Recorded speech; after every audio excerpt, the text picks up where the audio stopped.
Welcome to your session on finding out about how to set your induction activities for your learner. When you log in, you come into your normal dashboard screen and we're going to click on there to see our learners.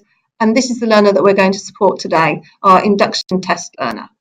So open up their portfolios to see what they're working towards, and we've got the induction program there and we're going to select that.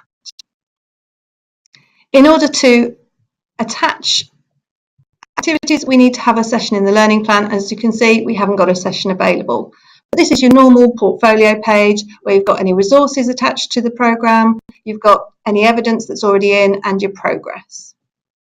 So we're going to go into the learning plan and we're going to set up a session. This doesn't have to be a face-to-face meeting, it can be a telephone call, can be email, can just be setting work for this learner. But for us, it's going to be a meeting because we want to run through how to do this as an introduction for our learner. So it's got the assessor's name, learner's name. We're going to do a traditional session rather than a smart remote session, and we're going to be at the learner's workplace. Now we need to set our date and time. We're going next Monday at 9 o'clock. So just move the slider,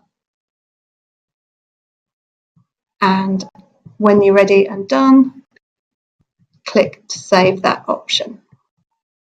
We think this session is going to take us around an hour, so we're going to select that too. I'm only going to be talking about the induction program, so we're just going to tick that. You might be discussing other things with your learner, so click any courses that are available that are suitable. We also want it to be an induction session from this session type, and then I'm going to create it. Once the session is created, we can open up the options for here, and we'll see we've got some more options here on the left-hand side. Today, we're going to be adding activities to this session for the learner. We've got a whole pile of activities that anybody who's associated with this programme has put in, and some people have parcelled them together and asked them to do 5 things all in one go. I'm going to ask people to do things one by one, so I'm going to select over here on the left-hand side to add them to the session. It also allows me to set an individual target date for each of the sessions here, so that's what I'm going to do. So I want the online induction to be finished by the end of that week, and I want the induction workbook to be finished by the end of the month. And I'm going to set dates all the way through down. Or I can leave them for a minute and we can agree them at the meeting, or however you choose. So I'm now going to add these activities to the session. Now you can see as part of our session, we've got these 7 things listed here. So we've got 7 activities down here.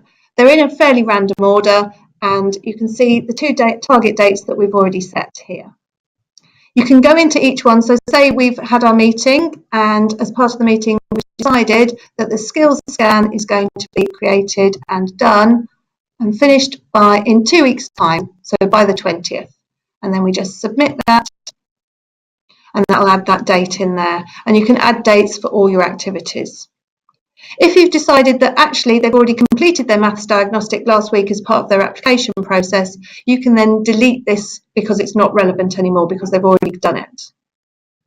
Or if you want to, you can go in and edit all your activities and you can give some more descriptions. Say, for example, the learner says that they need some more feedback on it. You can add some more comments in there as a reminder of what's needed. You can also add some general planning notes here as well. I would suggest that you always click on all aims and then you can put some details.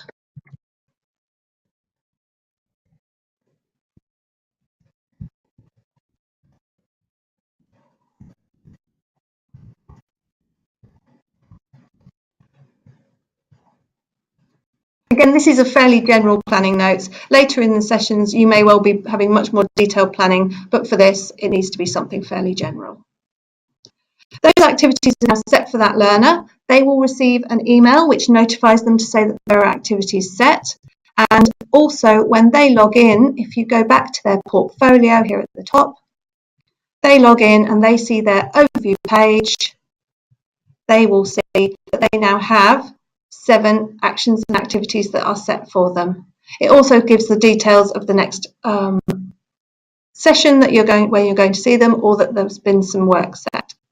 So if we click on that, it will now list those activities, and it also gives them the target date, so things that are due within the next 7 days and things in the further future too.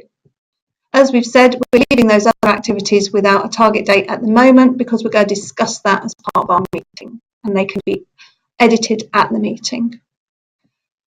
Unfortunately, here on this list, it doesn't give you the links to any documents or websites such as the BKSB site that you want them to access. So as part of the session, I would ensure that they're aware of where to find those. So they need to click on their portfolio, click on the tab for their induction program, which it's automatically taken them into, and click on their learning plan.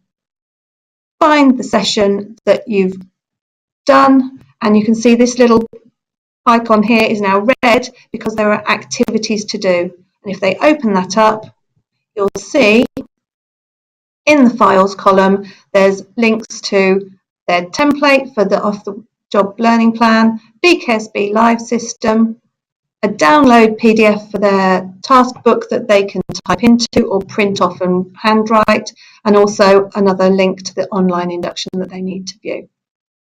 Hopefully this has been helpful, and any questions you can ask the e-learning team or come and ask in the office, because I'm sure that we'll be more than happy to help.